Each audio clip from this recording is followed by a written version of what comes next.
Welcome to This Week in Common Sense. And that's Paul Jacobs speaking. My name is Tim Virkala, and we are going to go for the second week of June 2021.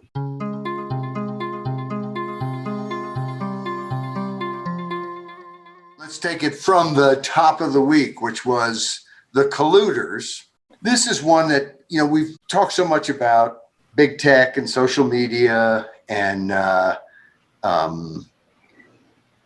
the fact that they, in essence, are censoring us. And, I have a problem, people can argue about the use of the word censor because they're not really the government, they're private. And of course, whether they're the government or private, if their job is to block information and invite people onto their open forum and then silence them and squelch what they have to say, I got a big problem with them anyway. And it's not a political problem. It's a social problem. I think they're rotten people and, committing kind of a fraud, and they're making billions while they commit this fraud. So I have some real bones to pick with them. But the reality is, this isn't a rogue private company that just decided it wanted to invite everybody on board and then basically decide what they can say or not say.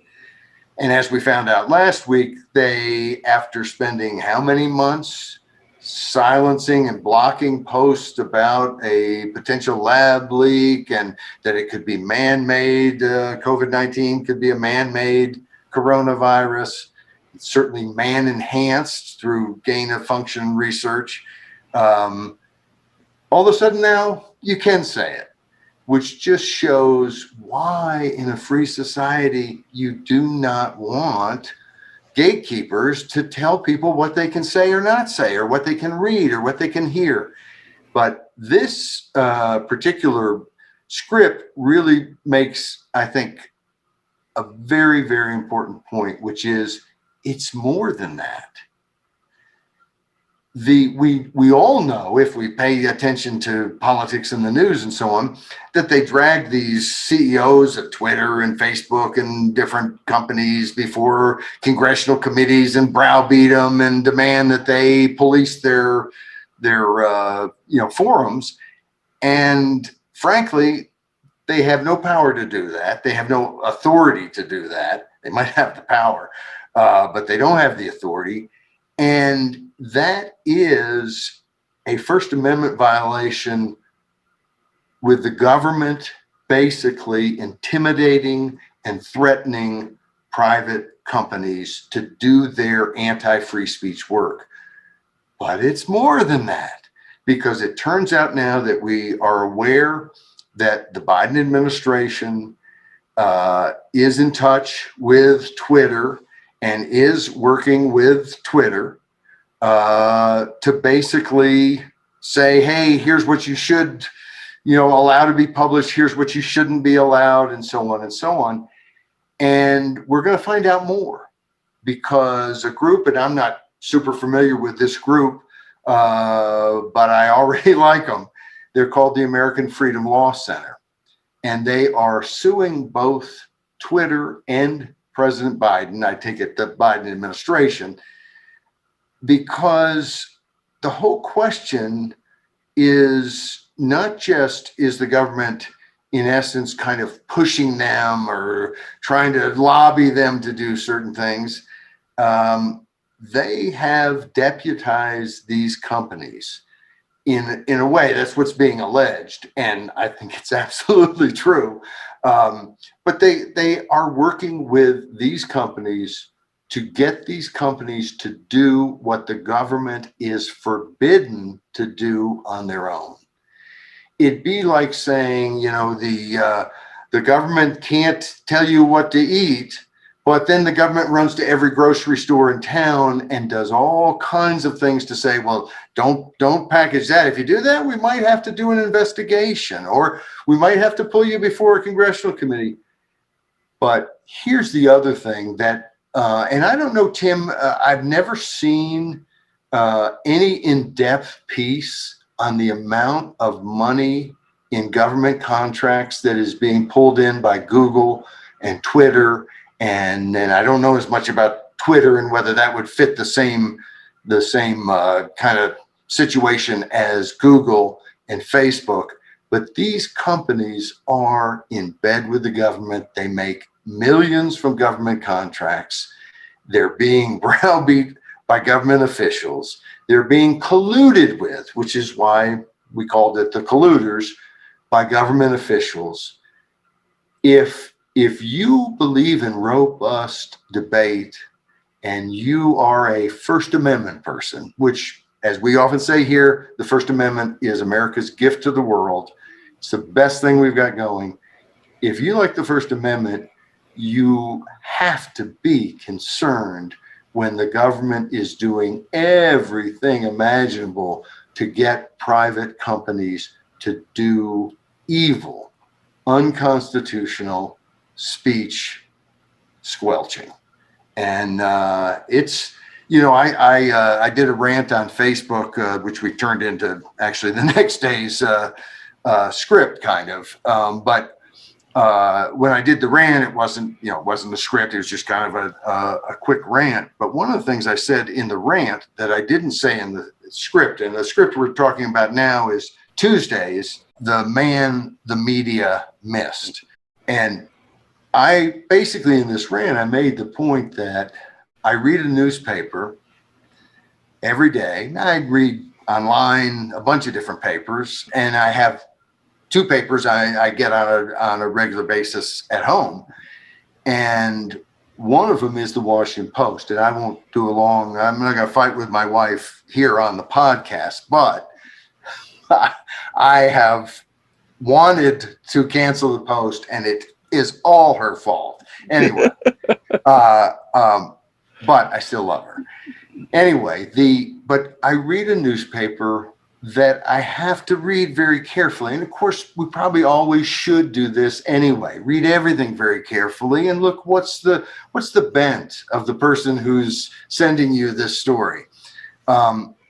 But I read a newspaper that I think is an enemy of me and anybody who wants a society in which the government doesn't control every thought, action, work, so on and so on, deed. And it's somewhat frustrating to just see the mountain of misinformation, spin, and then I'm posting this, I said, on Facebook, a social media platform that I hope goes bankrupt, that I think is a terrible company, and that I think people associated with it in 10, 20 years are going to be deeply ashamed that they had anything to do with it. But it's kind of funny to be communicating and receiving information in a system in which you don't trust anybody. You don't like the people who are providing the news because you realize they're only giving you what they want you to have. You don't like the platform that you got onto to communicate with your friends and find new people and talk about issues, because once it got you on and got your photos and everything and got you used to it, it's decided it gets to dictate what you get to say and what you don't get to say. And of course, anyone who's on Facebook at all knows that these are not, well-reasoned rules. They're not people who are really looking at all the fine points. This is kind of a wild algorithm. And then in different cases, people who have no business policing other folks and have no rhyme or reason to the decisions they're making when they police folks. But let me just go to Tuesday's script and talk about Peter Daszak, who is the president of EcoHealth Alliance. And this will, I think, tell you everything you never wanted to be warned about: our media and our social media. Now, Daszak, nobody seems to know who he is. You never heard his name much, except he's the guy who wrote the letter and got the other scientists together to do the letter saying that a lab leak is not very likely at all. It really should be dismissed. This is a great lab. That's not a problem. He got 27 scientists. Now, 3 of those scientists have since backed off and said, no, we don't agree. We do think you ought to be looking into the lab leak. But who is this guy who did this? He wrote this letter in the Lancet, and that's the British Medical journal, yes. kind of AMA for Britain type journal. The JAMA. It's the JAMA equivalent. Yeah, it's the JAMA of Britain. And this piece, surely the Lancet checked who Daszak was. And when the entire American media, and I take it other media around the world, might want to run with the fact that, hey, this letter of scientists, it's almost like scientists wrote a letter. There must be a scientific consensus. Anyway, that's the way it was played. The scientists think that this lab leak is ridiculous. So who is the guy saying the Wuhan lab leak is a ridiculous thing and that's what the scientists all believe? It is the scientist, the doctor. Close enough. He is a scientist. So it's the doctor who's Peter Daszak, who got the grant. Echo Health Alliance got the grant from NIH, the National Institute of Health, took our tax dollars in that grant, and then sent 600,000 of that to the Wuhan Institute of Virology. Now this is the bag man. This is the, and look, nothing wrong with taking money, giving it away to something else. That's, I raise money all the time from people and then, give it to some campaign to do something. Nothing wrong with that. But this is the guy, this is the most compromised scientist in the whole world on this subject.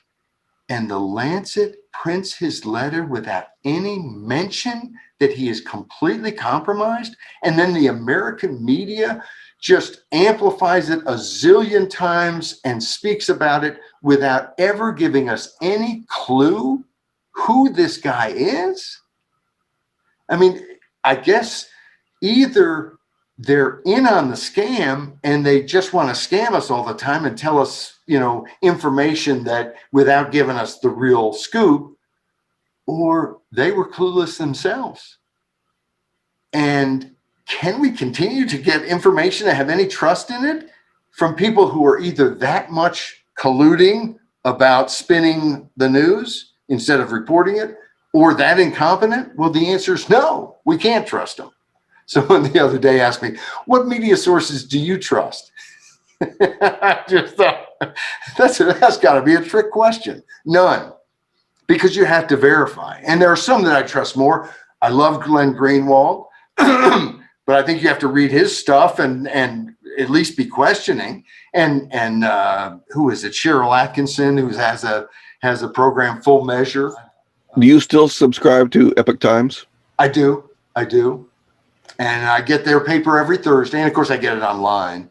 And Epoch Times they have a point of view, but I appreciate that their point of view is it's out there. It's owned by current Falun Gong members that, China hasn't been able to murder. So they're really fairly anti-CCP. But they wear that on their sleeve. There's no fooling you. And one of the reasons I subscribed is because I wanted to get as much news about what China's doing. And I knew, the Epoch Times isn't going to sugarcoat anything China is doing. Whereas the Washington Post, the New York Times, other publications, Wall Street Journal, many of them, the Wall Street Journal and Washington Post have gotten $10 million in ad revenue from the CCP. The Chinese Communist Party, the China-Nazis are customers of those papers. And so anyway, but getting, if all you read was the Epoch Times and you just believe that was the objective source of everything, well, you'd have kind of a skewed opinion of what's going on. The problem is almost everybody who reads the Epoch Times, I think, knows this is what their position is. And you always, no matter what, want to get other sources.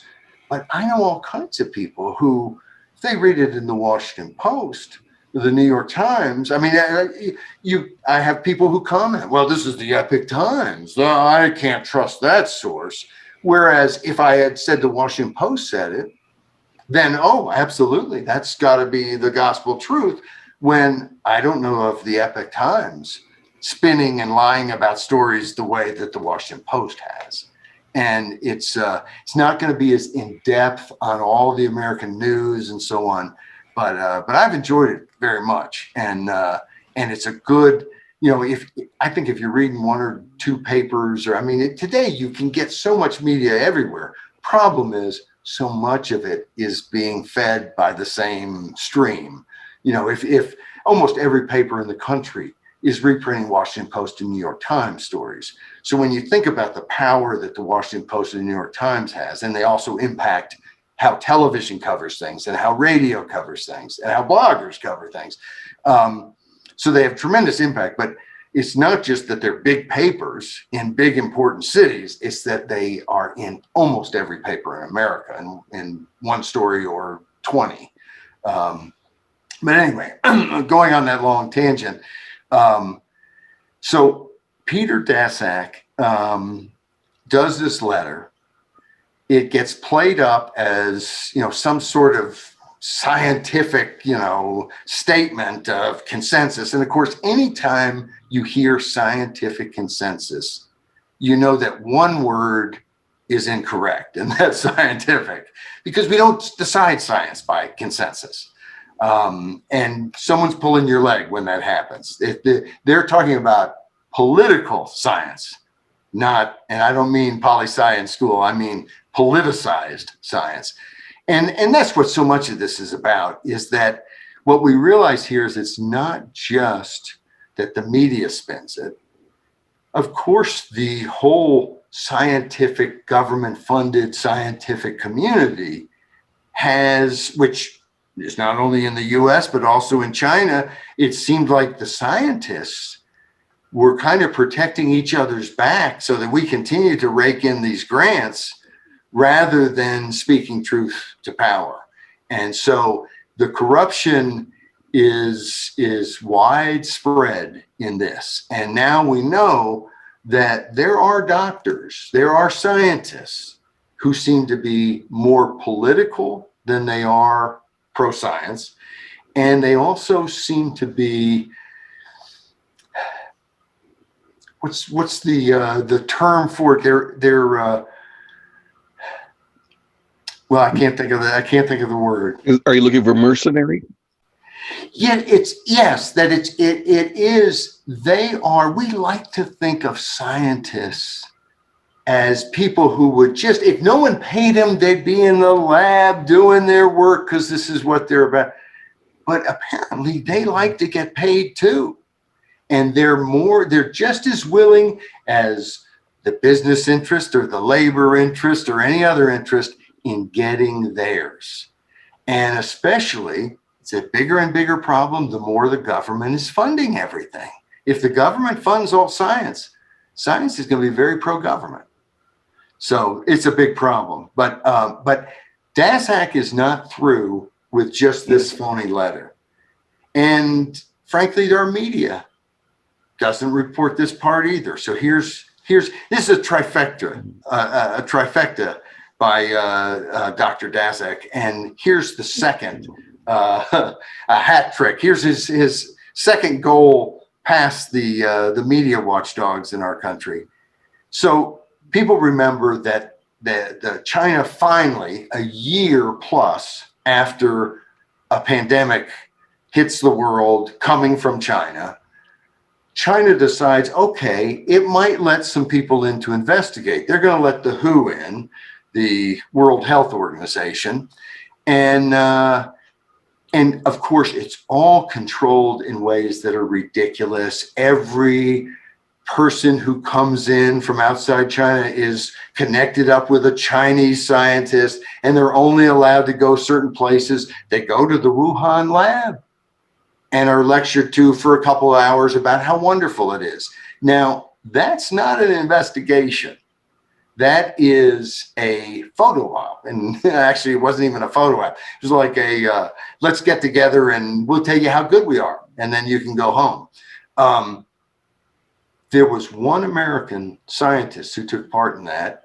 And lo and behold, it was Dr. Daszak. And so when they come back and say, the only thing they really said, having performed this little dog and pony show for a few days in China, not having really investigated anything in any serious way, but they still were able to say one thing: a lab leak is extremely unlikely. So you've got the letter in the top medical journal in Britain, being controlled by the bagman for the Wuhan lab. You've got the investigation that everybody knows is phony from the get-go, but they don't even know the first of how phony it is, because the American scientist representing us on that trip and going to find out the truth is the bagman for the Wuhan lab. But it's not, it doesn't end there. Oh, so what's the third place horse? Well, the third place horse is that Facebook, and they've already, they apologized up and down for having censored these posts about, man-made stuff. They were so contrite that you could hardly be mad at them. Oh, wait. Oh, no, they weren't sorry at all. They didn't say any apologies. What am I thinking? Nothing, not a single gee shucks, we're sorry. Instead, they just changed the policy. Now you can talk about this. Now you can talk about that. Now you can talk about this. Do we really want to be part of, be part of their money-making operation when all they're doing is telling us what we can or can't say? But on this issue, at least Facebook went to the experts and got somebody who has some scientific background, somebody who knows something about the Wuhan lab, to be advising them on which posts should be censored and which shouldn't. What should we allow people to say? What should we not allow people to say about this? They got, you guessed it, Dr. Daszak. That's who was their advisor. They went to this company, and this company's main advisor on this was Dr. Daszak. So he's either tricked or colluded with the biggest medical journal in Britain. That story has gone all over our country and the world. He then has put himself into this investigation and pronounced, well, he went to the WHO investigation, the phony WHO investigation. And then third, he's got his hands in the pie of how do we censor people on Facebook. And all of this comes out not because the Washington Post or the New York Times do some expose, not because of, media people that we think of, the big shots bringing us this story. No, it has come out piece by piece by the little guys finding out this information. And it wasn't one story that connected all three. I remember when I saw the third story, it was like, wait a second, this is the same guy who, this is a joke. We basically, all of our news around this issue has been dominated by the very guy who had every reason to lie to us and hide any problems from that Wuhan lab. It's just, it's hard to think of how do we get in this situation in which this kind of scam could be pulled off in so many different ways. It implicates our media as being worthless. If they lie to us all the time and they hide information, the good liars mix it with some truth to trick you. They don't just tell lies 100% of the time. And so the best that can be said about our media is they're good liars. They're effective liars. And that's not very good for us. Our social media censors. They're not helping us find the information. They're trying to stop us from finding the information. And then we look at our scientific community. Surely the scientists are good. I mean, what's the science guy, Bill Nye, the science guy? I mean, they're all wonderfully funny people. Of course, he's not even really much of a scientist. But we now realize, you think you can trust the scientific community? You can't. They are on the take for themselves. They will color the science for their own benefit. This is, you kind of hate to be the bearer of bad news all the time, but what can you do? I mean, at least we have to know the truth. It's kind of how I feel when I talk sometimes about China and the threat that they are, I think, to the world, and especially to people closer to them, like Taiwan and Hong Kong, which they've already pretty much taken away all freedoms. But I don't always have the answer of what we're going to do, what we should do. Sorry about that. I wish I did. But I know if we keep aware of what's actually happening, if we don't lie to ourselves, even though our scientists, our media, our social media are all lying to us, if we don't lie to ourselves, we are going to figure out what to do. And that's why I think, truth will set us free. And so we just have to keep talking about these things. And I think the more people realize how outrageous this story has been covered. This is a pandemic. This is, they want to talk constantly about, 600,000 Americans have now died of COVID. And yet you make that a big thing, which of course it is.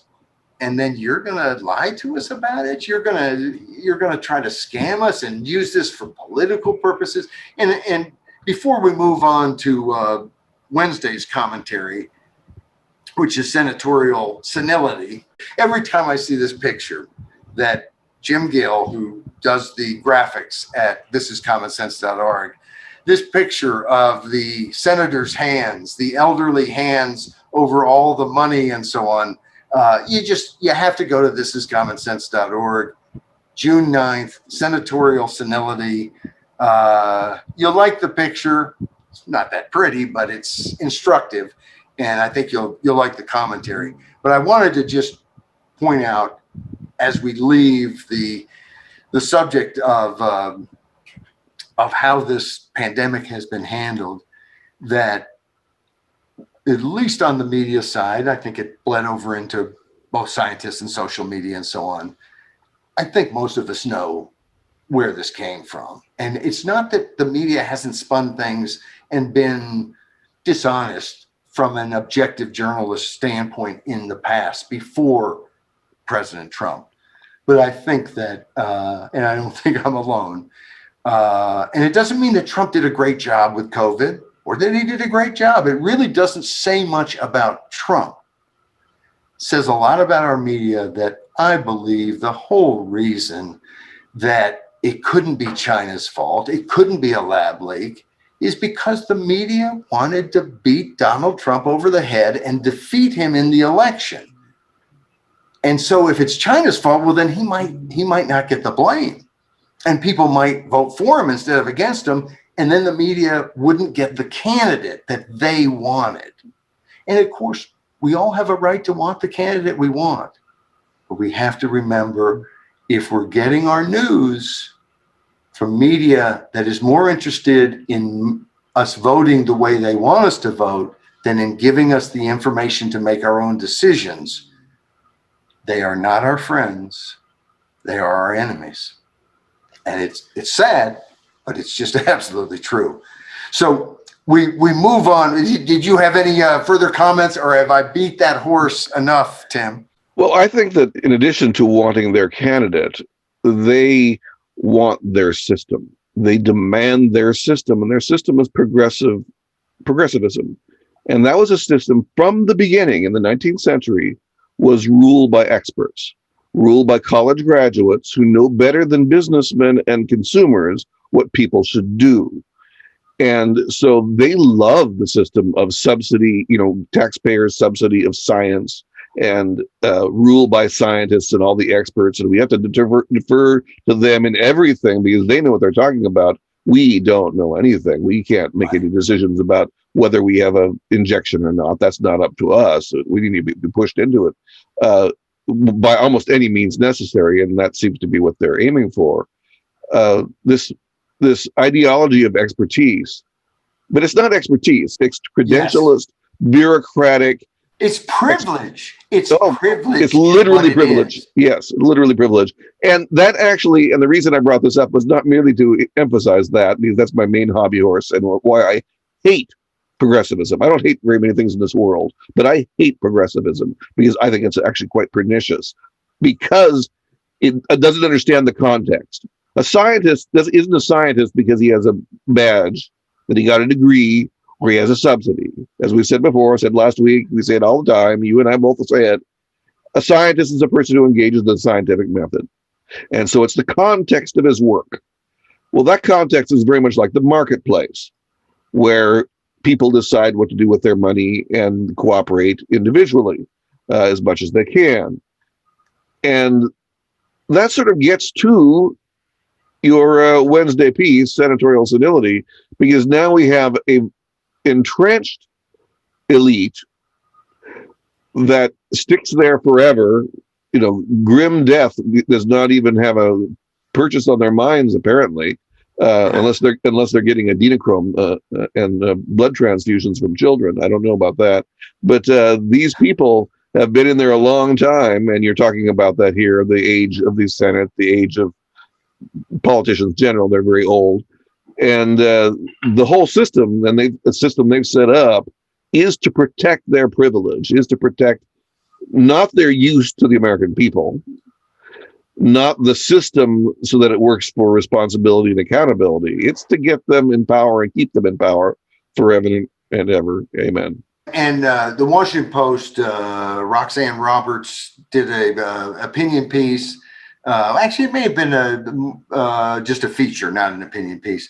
I take that back. But on us now having the oldest Senate in American history. And what is that? 64 and a little change is the average age of a senator. And of course, she also talked about the octogenarians. There are 5 senators who are over 80. Dianne Feinstein from California, 88. Charles Grassley, who's the Iowa congressman, who's 87, about to be 88. Richard Shelby, who's actually stepping down in 2022, who will be 88 then. And Senator Jim Inhofe, who's 86, and Pat Leahy, who's 81. And they talk about, 23% are in their 70s and so on. Only one, and this was kind of what stuck with me a little bit too, is only one is below 40. And that's Jon Ossoff, who was just elected in Georgia. And I very quickly thought, well, gee, he's like less than half the age, about half the age of the average senator. I don't like him any more than I like them. I mean, I don't think he's like the answer. And I think it's good to have people who are young and old and different having a certain, because we want to be represented. But if we had people who are, someone in their 90s could do a good job in Congress. Now, most 90-year-olds, I think they're going to be too old. But, there's a lot of 50-year-olds who I think might not have the physical stamina to be in Congress. Maybe they don't have the mental acuity anymore, or in their 70s. People are different, and it's not the age. To me, the problem with these octogenarians is that Feinstein has been in for 28 years, and she's the newbie. Shelby's been in for 40. Inhofe for 43, or Grassley's been in for 40. Shelby's been in for 43. Inhofe for 34. And Leahy for 46 years. Now, I added together, this is in Congress, because I added together House and Senate as long as it was consecutive. In other words, if they took a break between the House and Senate, as sometimes they do, usually not, then I would only count the consecutive. But these are people who've been in Washington for 3 and 4 and almost 5 decades consecutively, all that time making decisions for everyone else. And it's just, we want people who are one of us, who, when they make decisions, have the same kind of concerns we have. And you can imagine that if you go into, you're going to a new city, a new system, you're going to be a member of Congress, you're in Washington, it's going to have some effect on you, even immediately, because we're all affected by the stimuli around us. But when you're there term after term, year after year, it's the sort of thing where you don't have to be liberal, conservative, in the middle, Republican, Democrat. You look at the American people, they like term limits, and they like term limits because they realize the longer these fellas and women are in Congress, the less they represent them. And let's face it, our whole system is representative government. So if the representative part is gone, you're just left with government. I'm not very fond of government without the representative part. So the other thing that I found laughable about this particular piece by Roxanne Roberts in the Washington Post is this comment that she makes, trying to explain why these folks are in Congress so long. Senior senators often stay for decades because voters are reluctant to give up the perks of incumbency, seniority, committee chairmanships, and all the money poured into their states. Now, that is laughable, absolutely ridiculous, for a whole host of reasons. First of all, voters, you're a committee chairman. Well, there are all kinds of people who've been committee chairman. I have a link in this piece to a piece we wrote back in 2017 when Thad Cochran, who was a senator from Mississippi and was chairman. I can't remember what was he chairman of? I don't think I have it here, but with the title of the commentary we wrote back in 2017 is, what was it? Frail. I better go get the link. I can't remember anything these days. I believe it was, it was on the frail and disoriented, because that's how he was described by the reporters after he did a press conference in which he basically couldn't respond to questions in any way that made people think he understood what the question was. He had some physical problems, but these were age-related problems where he just didn't have the mental faculties at that point. He was confused. And of course, that could be a temporary thing, but whatever it is, he had some serious problems in terms of being able to help lead our country. And yet, finally, thank goodness, about a year after, and less than a year, about 6 months after I wrote that, he did step down. So great. But, you think about Strom Thurmond and you think about these other folks. Strom Thurmond, at the end of his time, he had a lot of seniority, but he he needed people to wheel him around and he wasn't really with it. And so the idea that these people are just providing something that the voters can't live without is a joke. What they have is every advantage in the world. They have the power of their seat and their vote. and their ability to pick up the phone and call people in the bureaucracy and maybe move some impediments or put up some impediments. And they have the ability, because they have that power, to raise a ton more money than challengers have.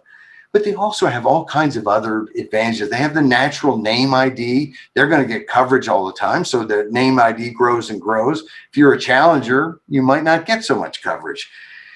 The average incumbent spends more money in taxpayer-funded mailings, franked mail, these newsletters that they send their constituents, than the average challenger spends in their entire campaign. Meaning you and I, the taxpayer, provides more money to the incumbent than the average challenger has in their entire campaign. So there's some huge problems with that. But the other thing that just struck me as so ridiculous is this idea that voters somehow want these guys to be there forever. Because when they do get good competition, they do lose. The other thing is, what's the purest option that voters have ever had to say whether they want these people to stay so long? Well, it's term limits.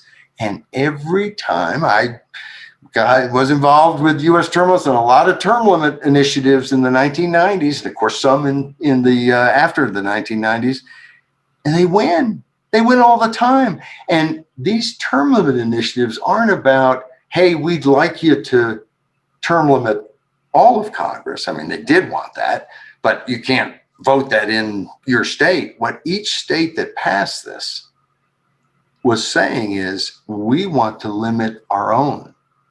Only a couple of the states said ours wouldn't go into effect until a certain number of other states, 12 or 25, did it. So all of these voters were in essence saying, yes, I believe that I will get better representation by having regular rotation. Even if no other state does it, then I will get from my long-serving incumbents. So, this not only is this presented as the problem is that they're getting old. Well, the problem is you can't get them out, that they're entrenched, but it's also acting as if the voters somehow are the ones who want it this way. If it weren't so funny, it'd be even more offensive. But we're going to have to talk about the theory of term limits again someday. I don't think we've ever really had a good term limits episode of This Week in Common Sense, in the sense of going through some of the data. For instance, we've had several commenters recently, like Daniel Kean McKiernan, make caveats about term limits that we probably should address at some point. But I don't think that point is right now, considering that we have 2 more to go for this week. yes, well, and the truth is, we should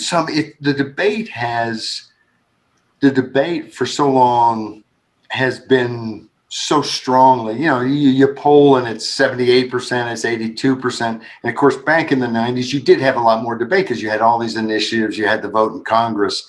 So it's almost as if the debate has, at this point, you don't see many people spend a lot of time arguing against term limits because they realize that's kind of been supported. But obviously, it still makes sense to make all the arguments because it also will inform folks on what kind of system do you want? Because a lot of people, do you want expertise? Well, sure, I want expertise, but do you want a system in which people are there forever claiming how expert they are? And do you want a government run by experts? And you push that a little bit and people say no. I mean, there are academics who have studied the effects of term limits and so forth, so that could be referenced. And then there are a lot of cliches that we get. Everybody's heard the most famous cliche in politics, it seems to me, is that we already have term limits. They're called elections, which is the most vomit-inducing one to me. And I don't really want to talk about it, but there are other ones as well. But speaking of vomiting, the situation in Baltimore that you dealt with on Thursday. Here again, we have a problem of people in power being pretty impervious to what their jobs really are, and also to real strong feedback, negative feedback they get. And negative on what they're doing. But this story in Baltimore, what positive feedback, what better way for people to say, hey, something's got to change here, but to take 2 or 3 steps to say, we want to do it in such a way that is totally pro-city and pro-city government.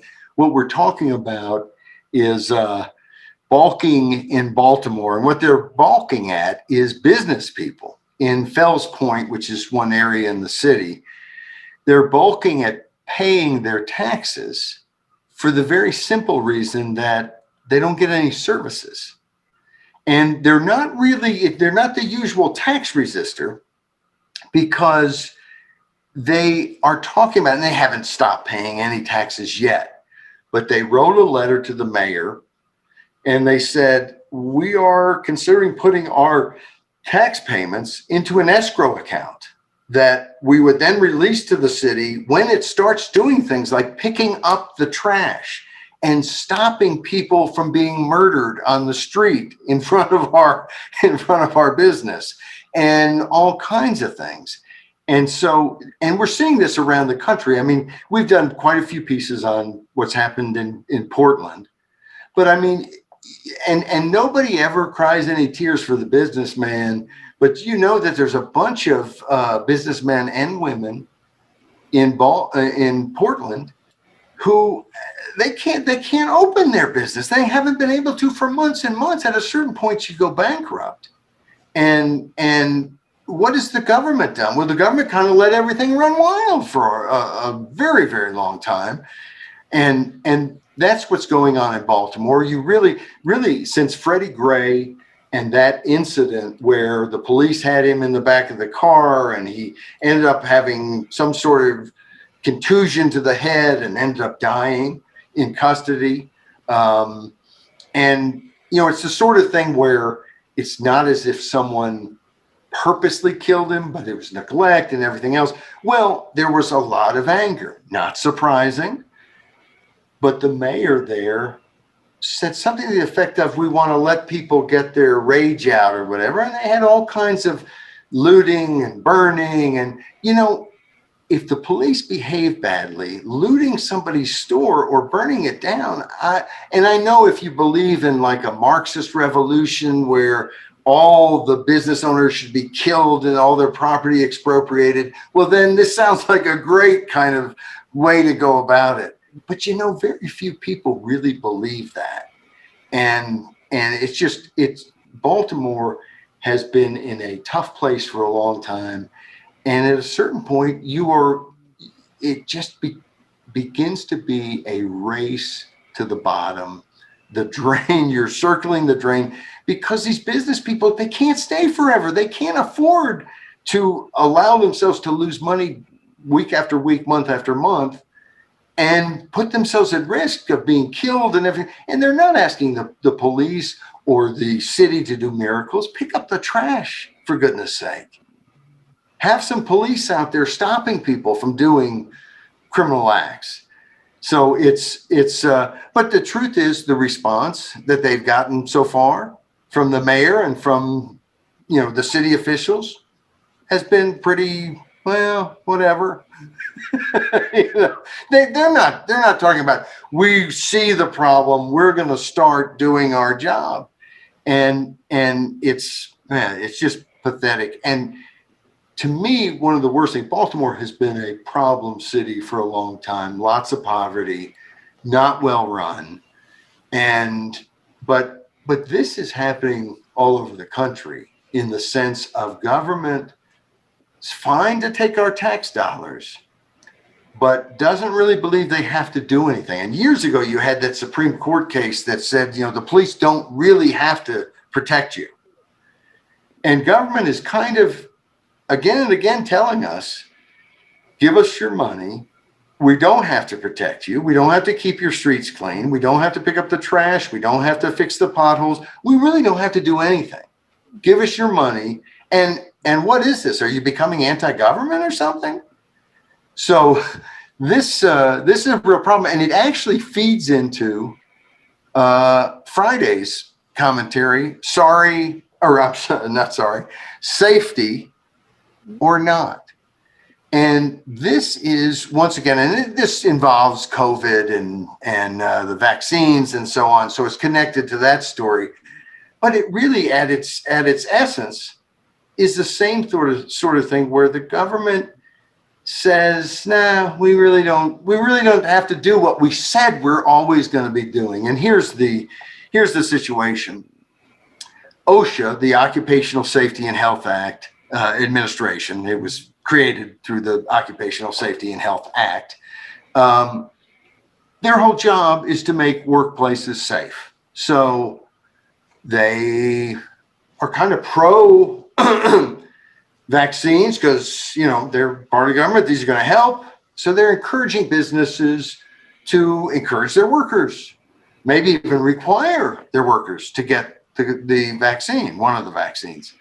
And but then it turns out that they also say, which seems reasonable enough, that if as a business you are requiring your workers to take this vaccine, well, then you are liable if there's all kinds of problems with the vaccine, like they get sick and die, or just get sick and are harmed in some way.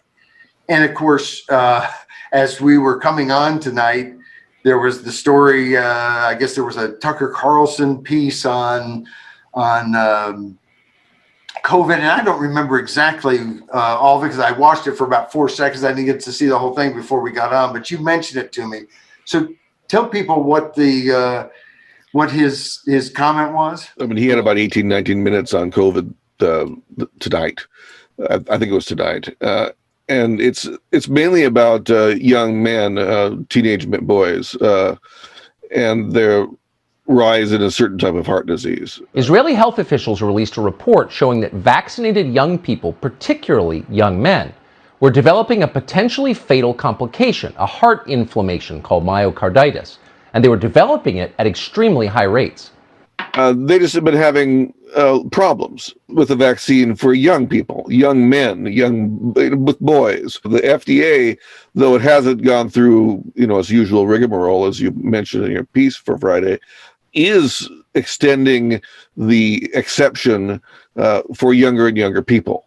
So they're trying to get more and more young people to do it, even though, as Tucker Carlson, with a number of experts, with a number of his people on the show, have explained very carefully, young people are the least susceptible to COVID. Right. Not only do they not get it very bad in very large numbers, it's really, really insignificantly small, they also don't transmit it. So they're not a problem. Right. And so what we have here is some sort of mania, which is very hard to understand, by the way, until you get to dealing with people who are going crazy. People who've been somehow manipulated into going crazy. This whole thing about having young people getting the vaccines makes no sense. Also, I think with college-age kids, they're now requiring, that's the other thing that Tucker mentioned, but the incidence of problems involving the vaccines are not insignificant.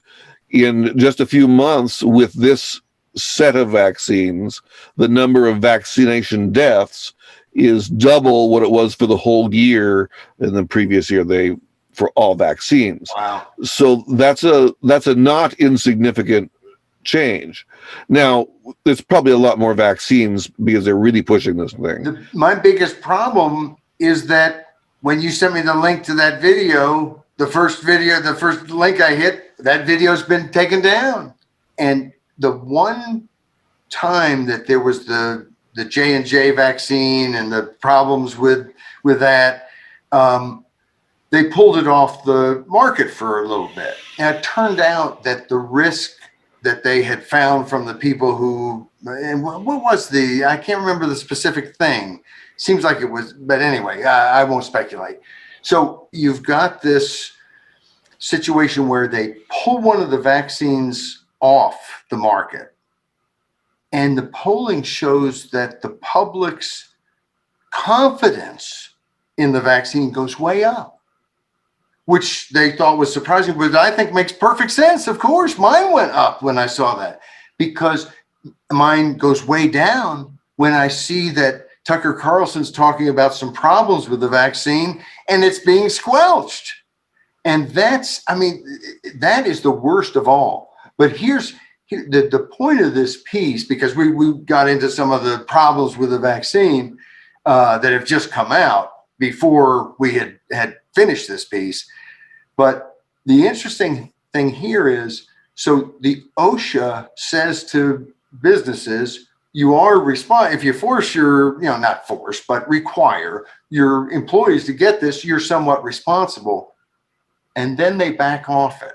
There's a report in the Epic Times, which you talked about earlier, and they point out that all of a sudden OSHA says, no, you don't have to report the problems. That's what they're backing off of, is having to report problems from the vaccine. Not, they're still saying that you should require, if you want to, getting the vaccine, and they're still saying that it's a good thing, and also that you're liable in case something goes wrong. But they're basically saying we don't want to hear about it. Right. I mean, that's quite a policy there.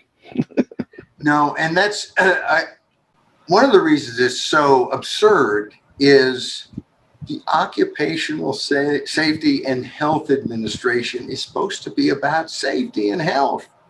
So to not want to know when there's problems is to not really want to protect safety and health. So it's again, it's government saying we need this group to fill this role, and then in essence, just sloughing off the role whenever it fits. And of course, here, I think it's all politics. There's some suspicion that maybe the Biden administration said, let's not push for these to come out. We don't want to hear about these problems. And of course, if businesses know that they might be liable, they're not likely to yell about it either. Now, of course, their employees might figure out, hey, I do want someone to know because you are liable. But this constant shut up, block the video, ban this person from the network because they said something they shouldn't say, and then months later going, oh, well, it turns out that really they were right.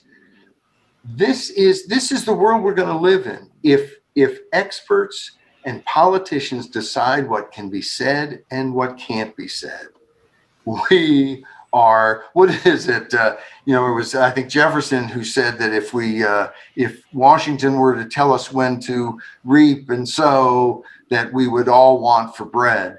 But we're going to want for any knowledge of anything. If they can control, I mean, this is Chinese inspired type, their whole internet where it's all censored. When we first heard about the internet, what we loved about it is that governments and powerful people couldn't block people from communicating with each other. And of course, now you have a totalitarian state in China that blocks everything all the time. But while that's happening and we are frightened by the power they have and the ideology they have, we see that same ideology in all kinds of little ways and not so little ways all over the place in our own country. So it's and I guess I just don't see, I know good people who are not nearly as worried about this as I am. And I think in the end, they're going to realize they were badly wrong, but we will not be the sort of country that we are today, which is not quite as good a country as I'd like us to be. But we're not going to be anywhere close to that if we can't debate any issues, can't find out about science. Everything is said by some expert who's got, the political imprimer that, hey, you're the person who can speak because of your credentials and we've put you on this pedestal. This is the antithesis of everything about America. And it's as if well, I just sometimes want to pinch myself and wake up. This is a great time to be alive because it'll be fun to see how it all plays out. Somehow our elites just don't seem very good, yet they certainly think they need to be in charge. And I don't see how any of that follows. They've proven themselves incompetent. This last year is the biggest proof that the system doesn't work. And yet they seem more than ever demanding that we follow what they want to do. Yeah. Yeah. No, we have to, I mean, long term and not too long term or we won't be there. We have to have media outlets that are better about providing us information instead of spin. We've got to have social media networks and platforms that we get to say what we want to say on, or you can't do that here. Well, let's go over here where you can. And,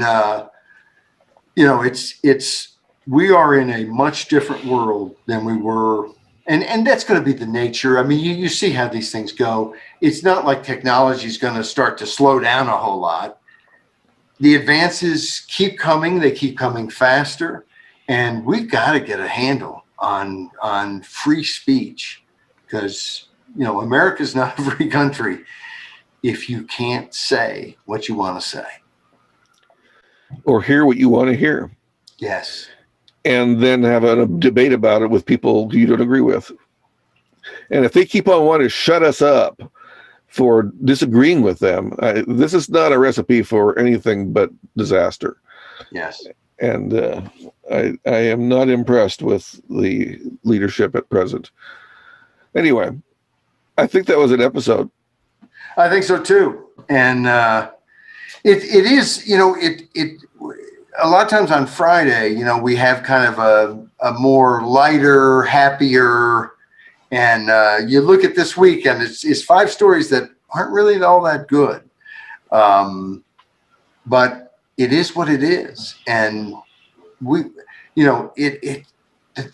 to me, we have such ability to affect it. And it's, when you think about, like I think about the people in Hong Kong, what do they do? I mean, they've done all kinds of things, but what do they possibly do without outside help to get free from this monster government that controls them? And we look at all these things that we don't like happening in our country, but the one thing, and I'm no naive, person in terms of, the government just always abiding by the right rules. I've done a lot of political work where I think we got screwed by a court or a politician or what have you. But we still have the ability to speak out in a lot of ways. We have elections.